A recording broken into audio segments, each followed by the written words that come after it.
Could take another half hour to get just right posture here. But apparently it's time to stop adjusting my posture and give a Dharma talk. Thank you all for coming. Good morning. And thank you to everyone online, especially those who thought you might come on this freezing day to Green Gulch, but saw the note on the website that we were struggling a little bit here with the spike in COVID. So not widely open for all of you to attend today. Thank you to those also who did slip in. You're very welcome here. And please take good care of yourselves.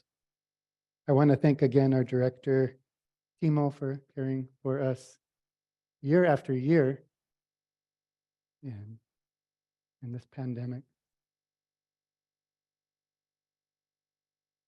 And may everyone here who is sick and recovering, and everyone everywhere who's sick and recovering, be well and heal completely. And if anybody here didn't know that there was some COVID going around and wants to run out of the hall now, you're totally welcome to do so.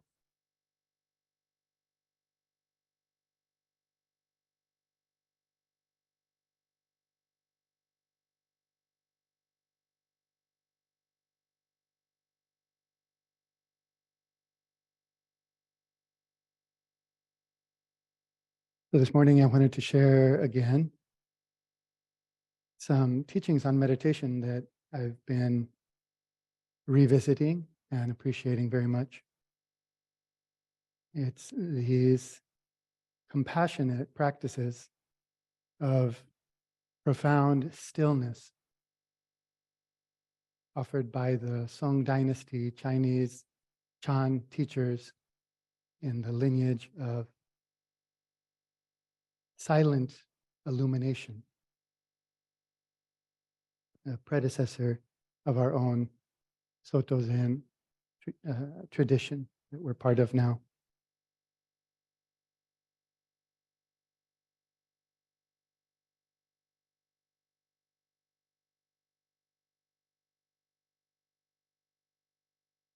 So we don't use so much the term silent illumination, but we are the heirs of the tradition of silent illumination, and our practice is basically silent illumination, in my view. So, in a nutshell, the practice of silent illumination is to sit in utter stillness and silence and brightness.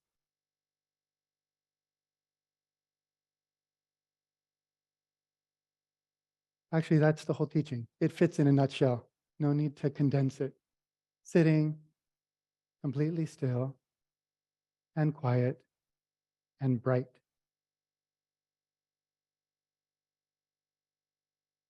So first I want to talk a little bit, share some of these images that are used in this teaching for the silence or stillness. And there are many of these images or poetic instructions, and a lot of them are really quite wonderful and weird. So I'll share an example that I've been turning from our great and important 12th century Zen or Chan ancestor, Hongzhi Zhengjue, in Japanese, Wanshi Shogaku. So he says, you should engage in the great rest and the great cessation.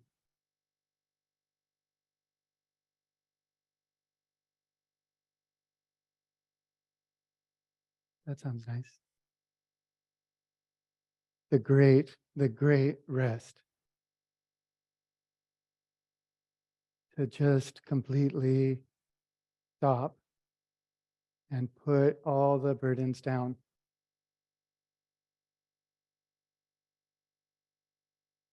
So he says, you should engage in the great rest and the great cessation so that white mold starts growing at the corners of your mouth and grass growing out on your tongue. If it feels less restful now, to me it feels completely, completely restful. To be so still, to be so unmoving and at peace, to be so non-reactive that even as the white mold starts to grow at the corners of your mouth and the grass starts to sprout from your tongue, just rest in this stillness.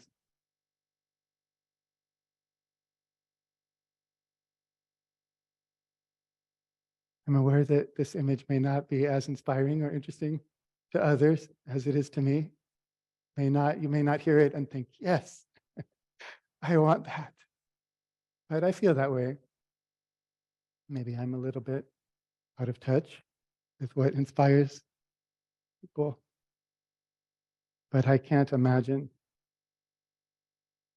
now and then anything better than complete rest, complete stillness.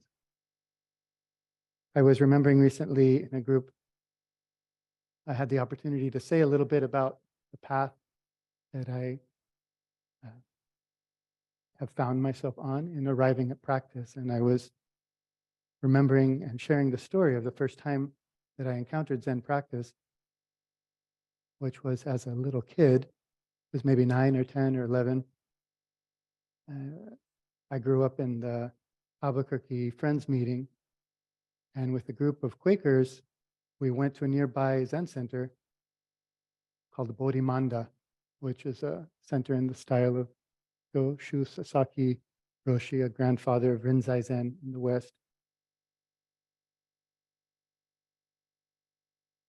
So the meditation instruction that they offered, at least my big takeaway, it was said in the meditation instruction that this group of adults and children received that if your nose runs, you just let it run.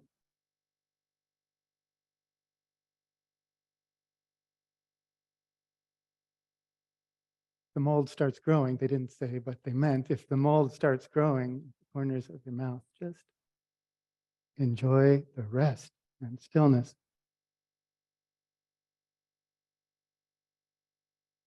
So as a snot-nosed kid, this teaching really permeated quite deeply. It's a kind of permission to let your nose run, sort of transgressive stillness. What would it be to value stillness for a little while at least, while you're here in the meditation hall? Value stillness more than comfort, and value stillness more than what you're supposed to do according to someone with your nose when it runs.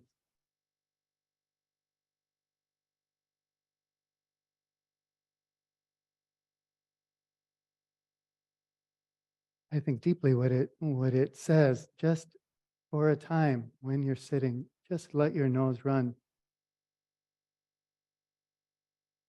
Means that the things that the world says, that our culture says, or that friends say, or that we ourselves say to ourselves, the things that are supposed to move us don't need to move us.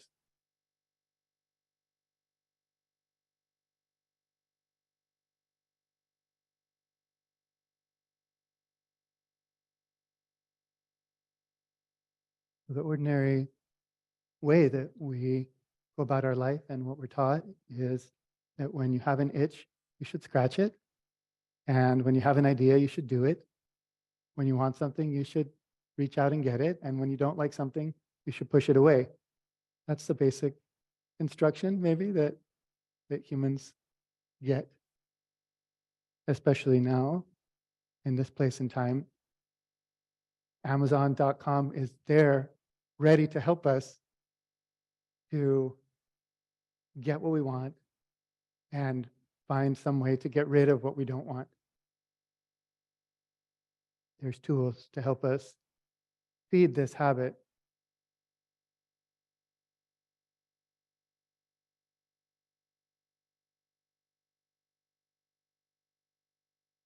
The offering of the Buddha Dharma, the offering of this teaching of silent illumination, of silence and stillness, is to be free to move or to not move.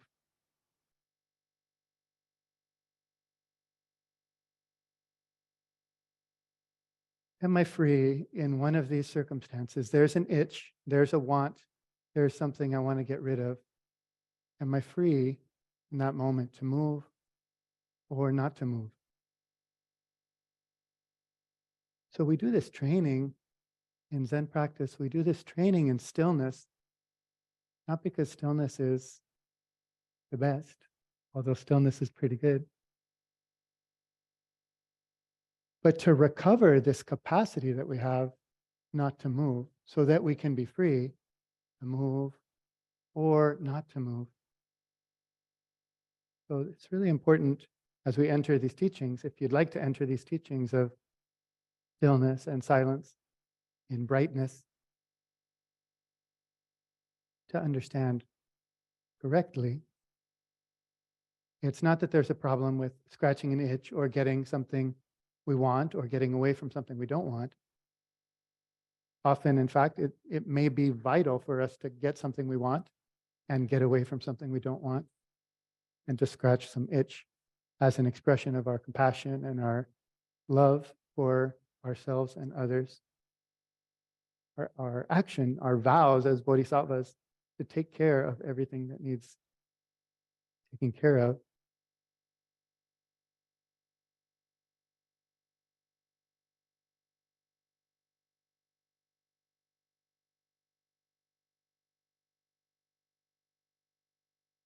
So it's fine to wipe your nose, and when you're in appropriate company, wipe your nose and maybe wash your face before the mold grows on it.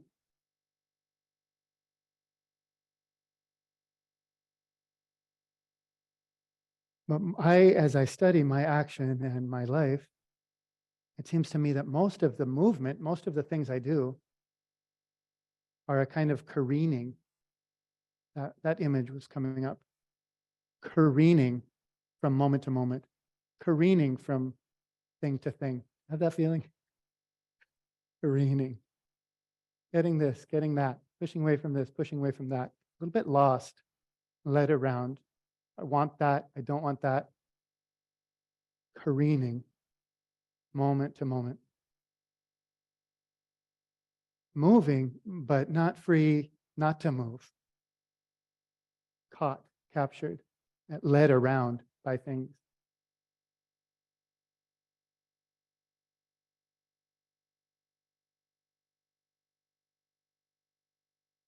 That sound familiar?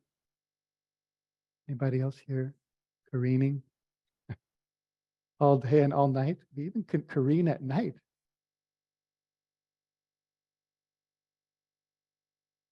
Never stopping to connect, or say seldom stopping. Or how about more often stopping to connect with this moment of stillness, really, of being right here, not on my way to something, not on my way from something, not to get rid of. But actually coming to life in the present moment.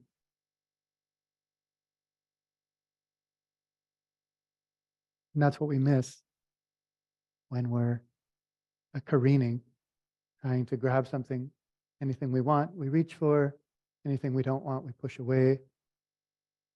Meanwhile, we miss the center point, the still point, where we're actually alive.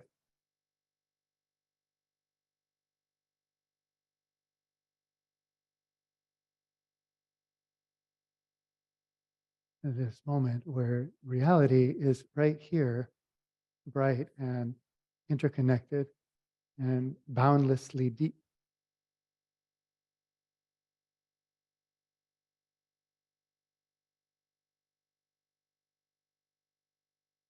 So the Buddha said, this trying to get and trying to get away, we suffer. We suffer because we're cut off from the deeply nourishing present.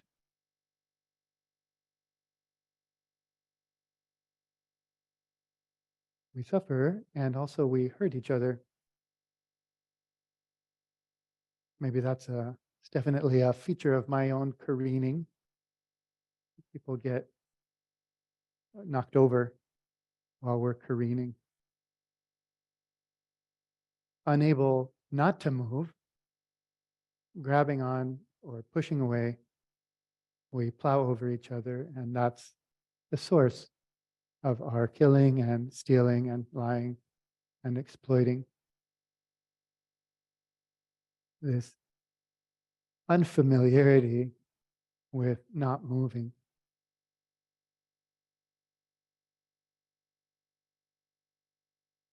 So I've been practicing this stillness not as like a new nest to make or something to insist on, but as a kind of reset of my reactivity.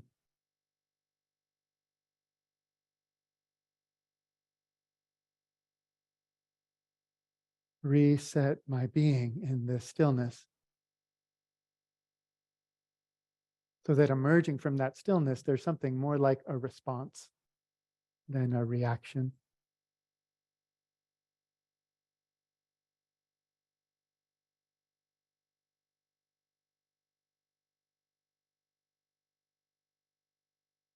Hongzhi, the same teacher who says, just sit so that the mold grows at the corner of your mouth. He says of our activity in Zen, he says accord and respond.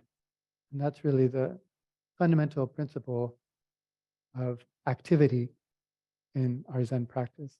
We accord and then respond. Suzuki Roshi uses the image of the frog. Maybe are familiar with this image. The way the frog, from the outside at least, is completely still and present, awake to everything, but not reaching for anything until the fly comes by and then darts out its tongue and grabs it, responding. First abiding in this according, in the stillness, and then responding.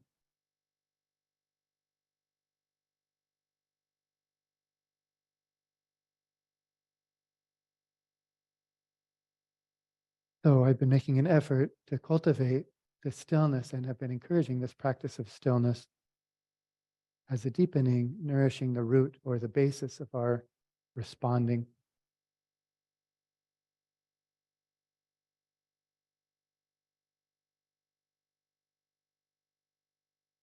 So here's more from this image from Hongzhi.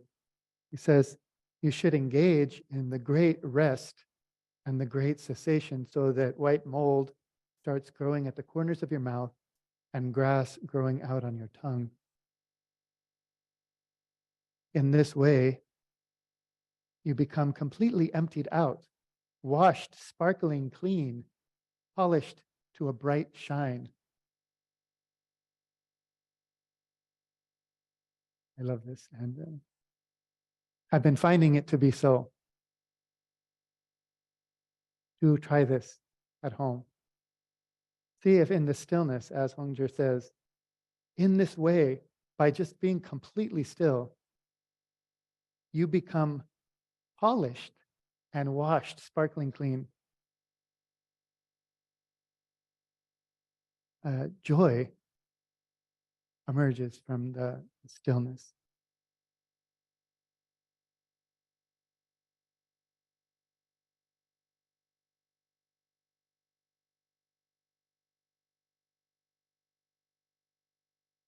I could see your faces, but I can't.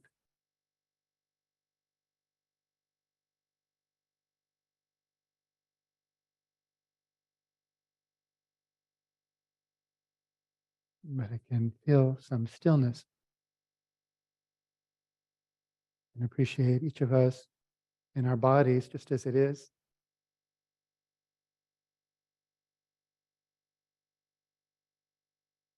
opening to the nourishment of that stillness.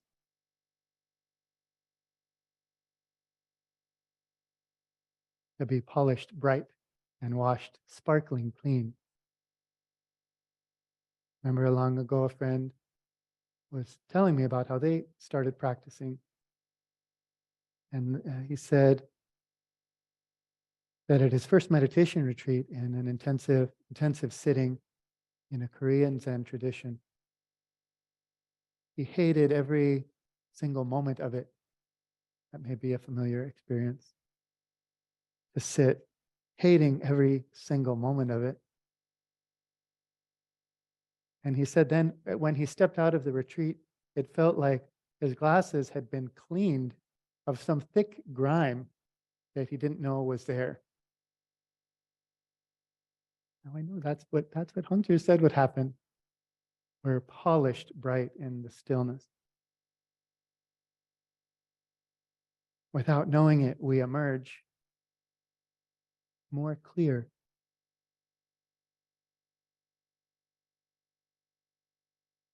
So there are some other images that are used for how we might meditate in this utter stillness. And I've been trying these on, feeling into the different poetic images of totally still sitting. Fuyo Dokai Daiosho, one of our ancestors, says, sit like a censer at an old shrine. Sit like an incense bowl at an old abandoned shrine. Or be like a person who doesn't take even a single breath. That's sort of a weird one. Also, Fuyo Dokai. Another favorite, the tradition is to sit like a strip of silk.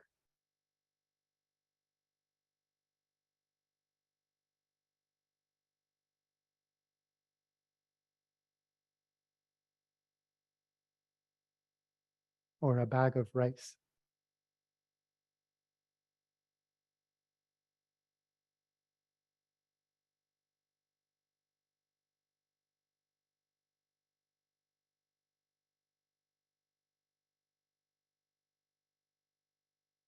I love the image of this shrine, this old incense bowl in the mountains at a collapsed shrine. And I like the image because it's totally alive. The weeds are growing all around. Sometimes it's raining, sometimes it's sunny. And this bowl, just completely there, welcoming whatever is, unmoving.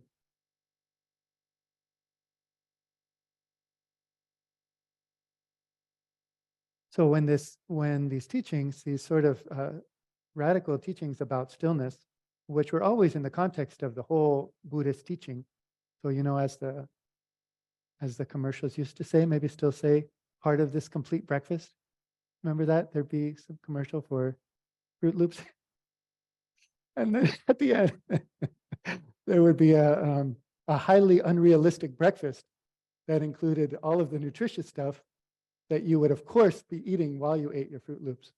So the stillness is like that, part of this complete breakfast, part of a whole package of Buddhist teaching, cultivating compassion and wisdom. But this stillness is a vital piece. But many Buddhists today and in the past, in the 12th and 13th century, when this teaching was being promulgated, thought that this kind of stillness practice was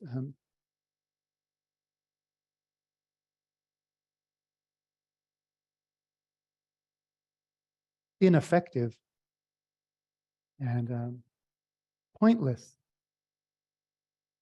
So they would say that how could you possibly accomplish anything by just sitting there completely still? How could that lead to enlightenment? How sitting there completely still is not the fulfillment of your Buddhist vows. It's an abandoning of your bodhisattva vows to just sit there completely still. They said you're just sitting like burned out tree stumps. What good could possibly come of that? So the retort, which we still share today in our school, is that is right, correct. This does not accomplish anything. This sitting completely still does not achieve enlightenment. When we sit bright and awake in stillness, the inconceivable depth of being is just manifested, transparent and present.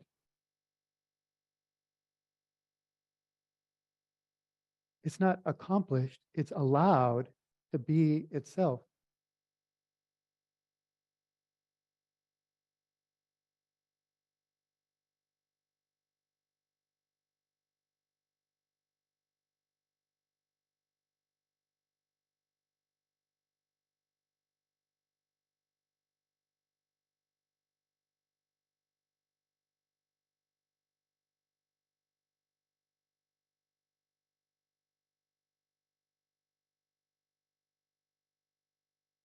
Better than accomplishing something, it's allowing the already boundless and pure reality to just be there. So our founder Dogen says, the Zazen I speak of is not learning meditation. It is simply the entry into ease and joy.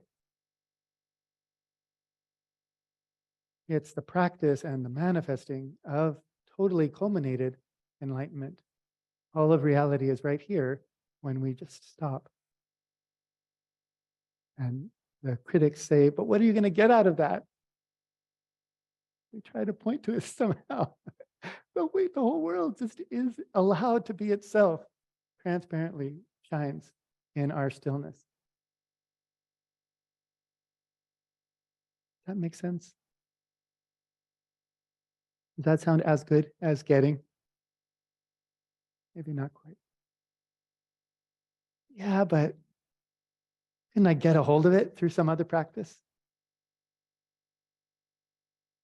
The Dogen also says, when just for a moment you sit upright in this way, the whole world becomes the Buddha's seal. The whole world, everything in this moment is just manifesting that boundlessness and purity of being, and the entire sky turns into enlightenment. Yeah, but what will I get?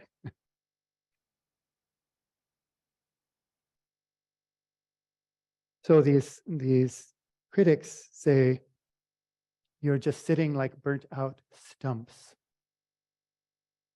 And the silent illumination teachers said, wonderful image, thank you. And turn to their assemblies and say, sit like burned out stumps.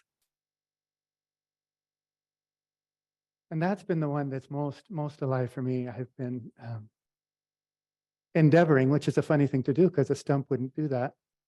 I've been endeavoring to sit, to just be like a stump, a burnt out stump on the hillside. Try it. You could have a little stump forest here on the hillside.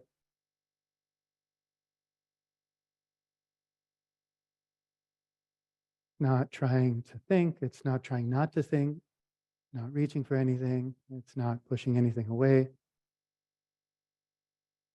Birds and the butterflies, insects come and go.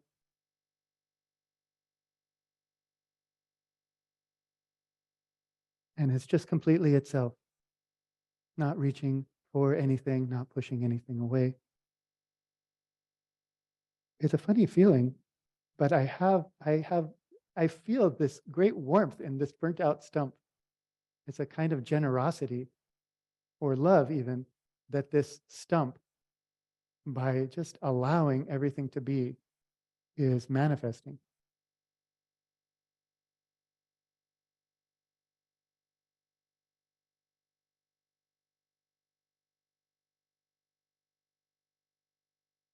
I've had the image of the mama dog just lying there, and all the puppies crawling all over her. This kind of love of stillness, the love of allowing everything to be as it is. In the Brahma Viharas, the Buddhist teachings on the 4 aspects of love, this stillness is one of those aspects, upekkha, non-discriminating, equanimity, that is a kind of love, kind of generosity. So the stillness is love because it's allowing everything to manifest the Buddha's seal. It's allowing everything to become enlightenment itself. When we sit, the whole phenomenal world becomes the Buddha's seal. The entire sky turns into enlightenment. Everything has room to be exactly what it is.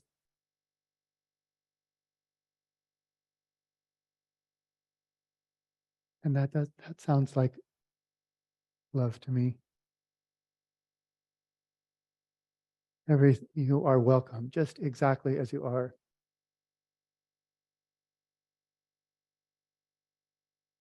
So, I'm sitting like a stump, feeling the warmth of that, allowing everything to be, and just completely not moving, valuing the stillness over the comfort, valuing the stillness over, for a few minutes, even the alignment. We emphasize posture so much in our sitting practice that we can get into like, I'm not quite ready to be still. It's like me taking the seat here. Not quite ready to be still. Just give me another minute for me to line up my life perfectly, and then I'll be super still. The stillness starts now. The stillness starts before we're comfortable and before everything is perfectly aligned. When we take up this practice of valuing stillness. So there's a second part of this practice. Of course, the term is silent illumination, and the stillness is the silence, or the leaving as is, letting things be as they are in this moment of meditation. And then there's this illumination, which is the brightness in the stillness.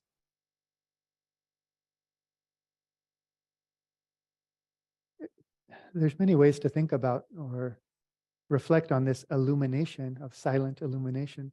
But most basically, for me, it's about literal light. It's about open your eyes.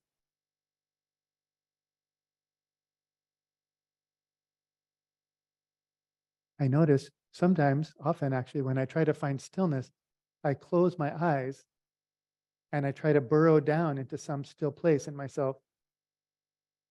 So that's a practice of silence or stillness, but it's not silent illumination because there's not brightness, there's not light.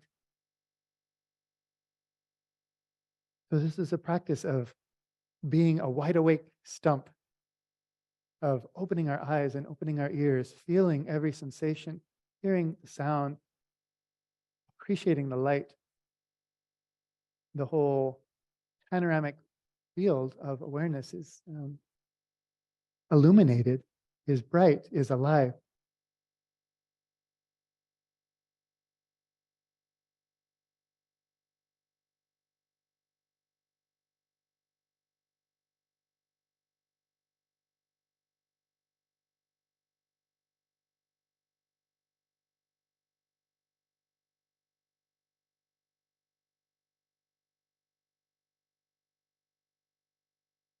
Hongzhi says,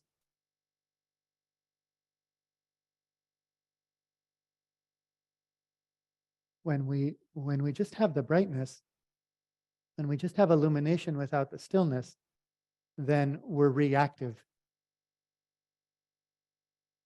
And when we just have the stillness without the brightness, we're wasting our time, really.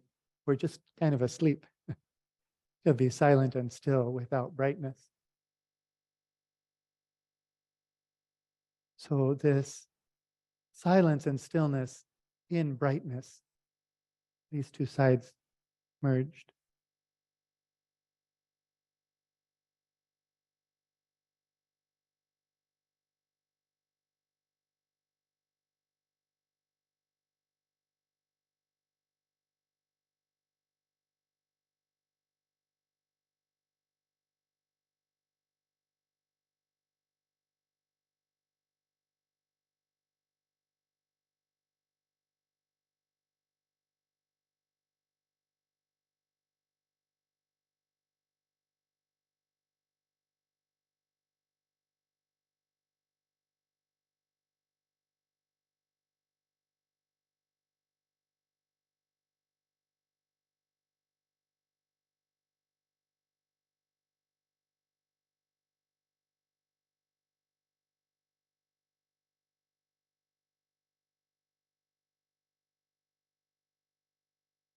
I have more that I'd like to say, and I feel like I've lost you a bit. Maybe because I can't see your faces, as I mentioned, and maybe because we're practicing stillness.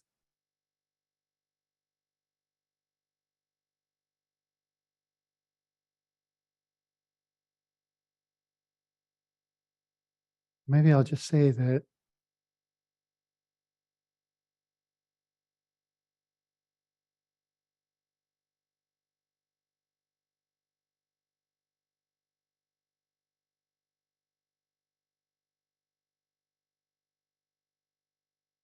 even if the stillness feels far away, it's really just a breath away. In our actual life, we can now and then, once or twice, just stop, open our eyes, and become still.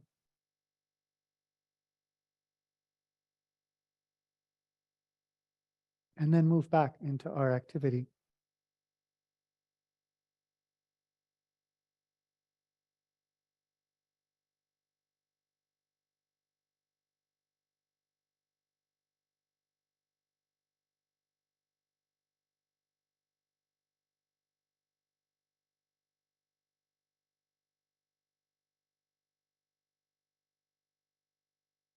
Anybody have any questions or any expression?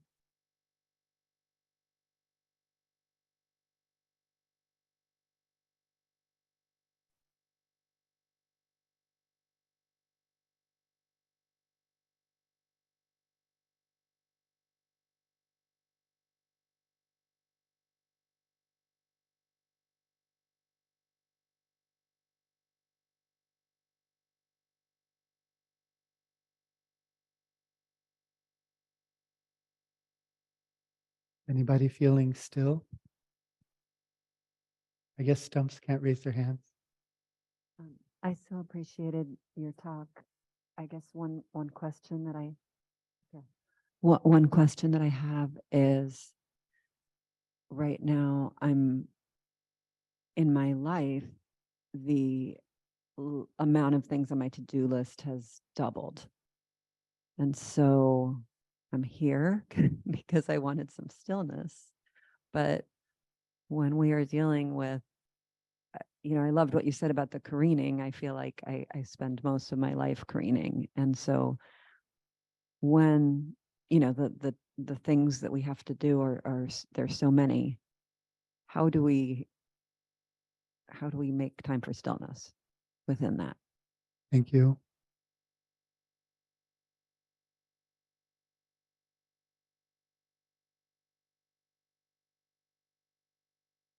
Yeah, careening already, and then doubling the careening.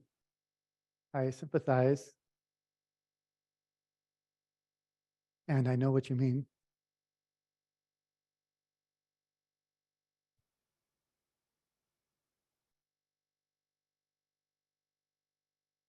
So first, to not minimize the polishing of just being still right now, all you can.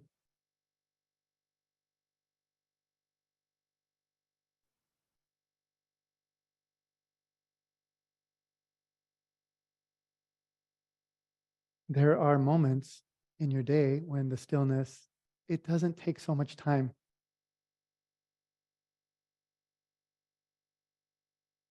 There are some fast-growing molds that will be there. Just be still in a moment.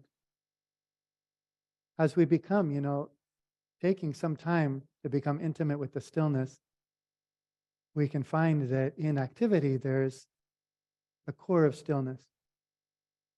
Just like in the stillness, there's effort, there's some activity.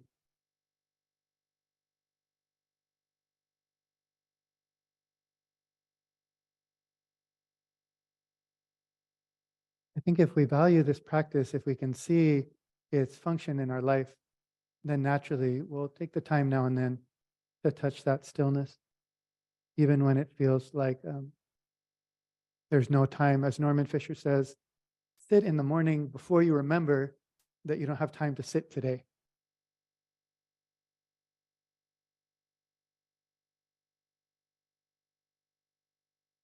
And notice,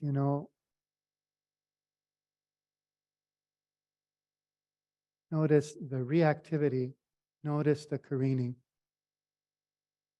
And let that help us also to be still. It's so unsatisfying. And the moment we realize how unsatisfying it is a moment that we can touch back into something more deep.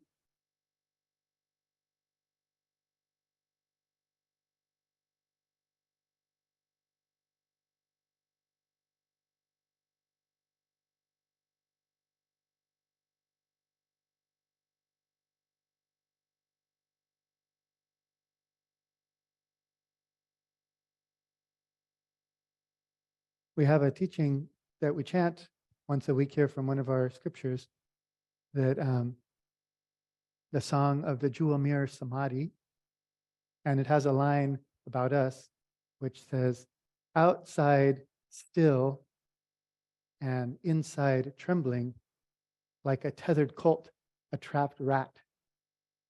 The ancient sages pitied them and bestowed upon them the teaching.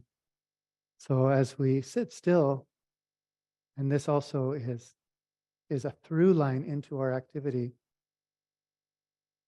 we're allowing the body to become still and also the mind to become still. And a good way to help the mind to become still is to reflect on the teachings. That's what they're for. The teachings are to help the mind to be as still as the body can be.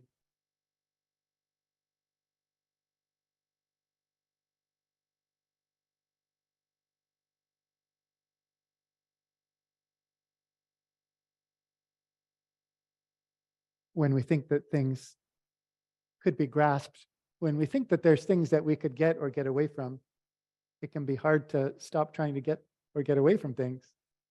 If we reflect on the teaching and study this invitation that actually things can't really be gotten hold of or gotten rid of, the more and the more deeply that understanding permeates us, the easier it is for the mind and the body to be still. Does that make sense?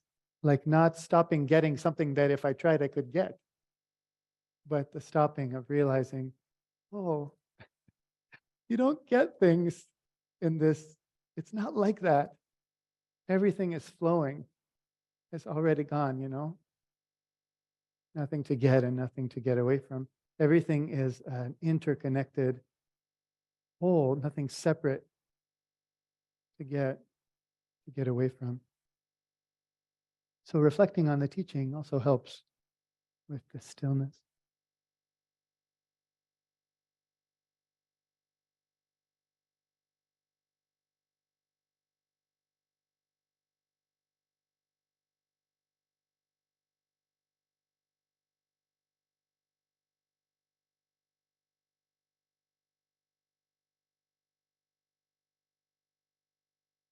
Hello.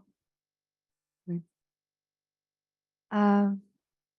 Sometimes I hear or witness or experience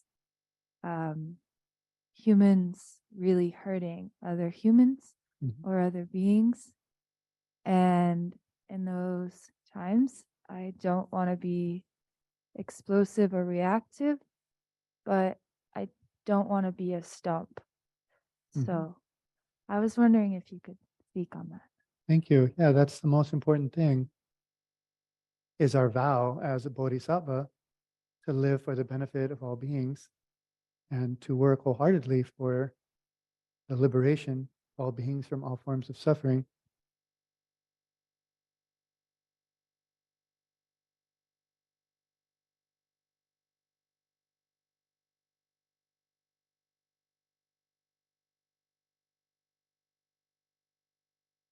So first, when what we're studying in this stillness is a kind of connection with what is, in this faith and experience that the best action, the most helpful and beneficial action, emerges from real connection with what is. So the stillness practice is not instead of ethics. Like, well, I wanted to do good, but they told me to just be still. That's completely wrong. It's so important that we do good, that we dig into the stillness, that we train in this connection with what is, this not needing to move or not to move, so that there's a kind of freedom to actually respond in a whole way, in an intuitive way, in a way that's connected with the situation, rather than just, oh, in this situation, I'm supposed to do that. In that situation, I'm supposed to do that. Using the mind and just having this amazing opportunity of suffering be kind of our helpfulness be narrowed by our disconnection from the moment. So the stillness practice is for our bodhisattva practice. It's not instead. This is the most important thing, most important point. It's like, why take care of the soil when we need to grow food? We have to grow food, but people are taking all this time to take care of the soil. It's for that. So all of the teachings are so clear. This is not a being stuck. It's not a being stuck in stillness. It's not a pushing away of anything. It's an effort to live more deeply.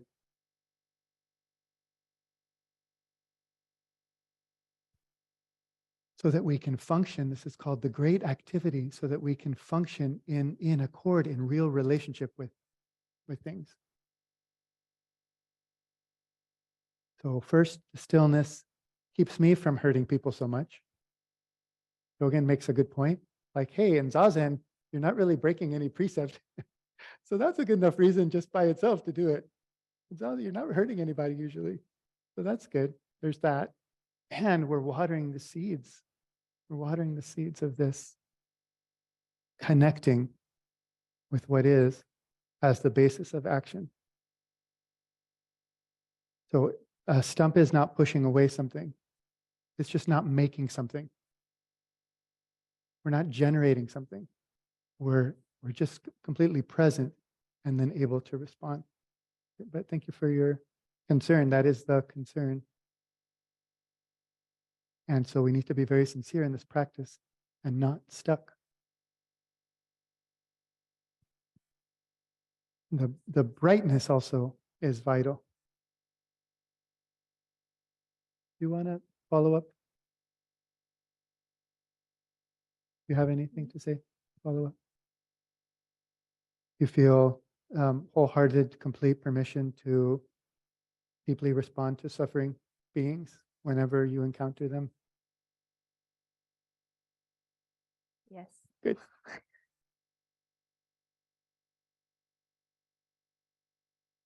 And to do this practice to support that, because that's so important.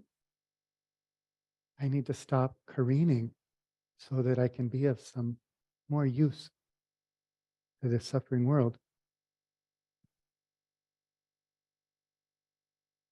If you, Josh, and then we'll close.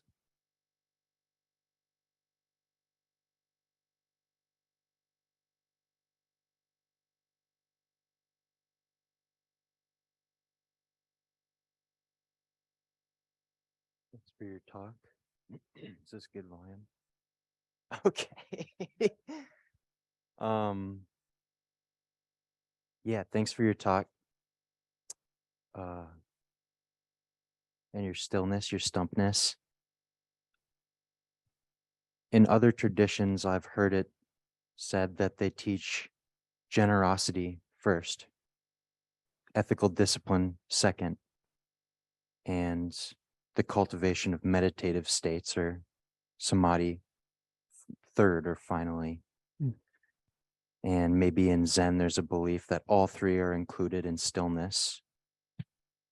But I wonder why it is that we always teach, not necessarily always, but why stillness and meditative states are taught, in my experience, as the primary teaching, especially what it seems like in the West. It seems like that would be the case. I don't have experience elsewhere, but the quotes that I've seen are people from other traditions who say, it seems like people in the West are primarily focused on developing meditative states and not so interested in dana or shila. Thank you.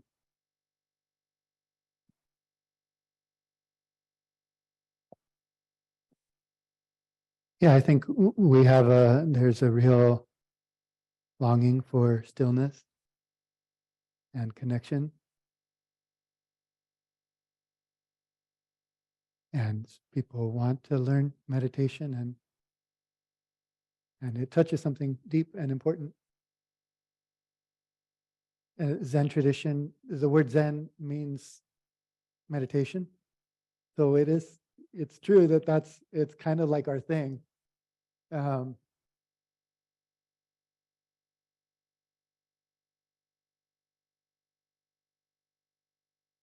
I don't think it's all we teach.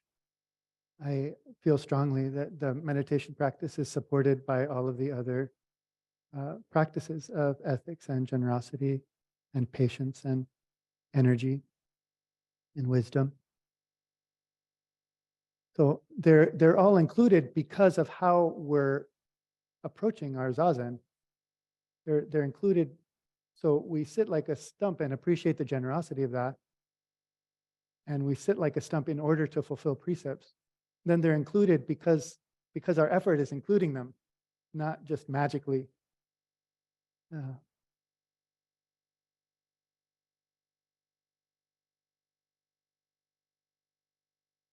Today I felt called to invite the stillness. And I don't say it's complete teaching. I just say it's an entryway into ease and joy, which can't hurt.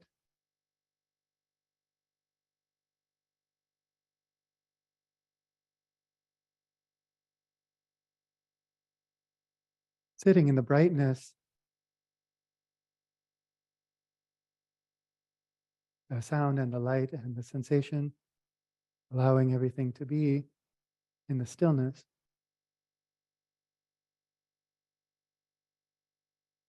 There's a great care, the more we allow and touch the boundless depth of our life, the more we're naturally called to take deep care, take good care of everything that is. We're not taking care of everything because an idea someone told us it was good to take care of things, but because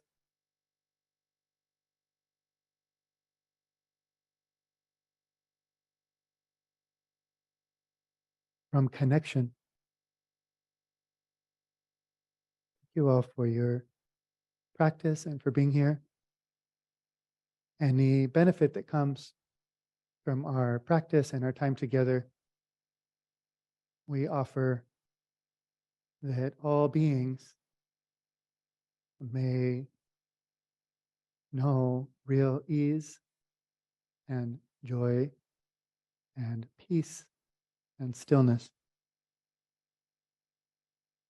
Very much.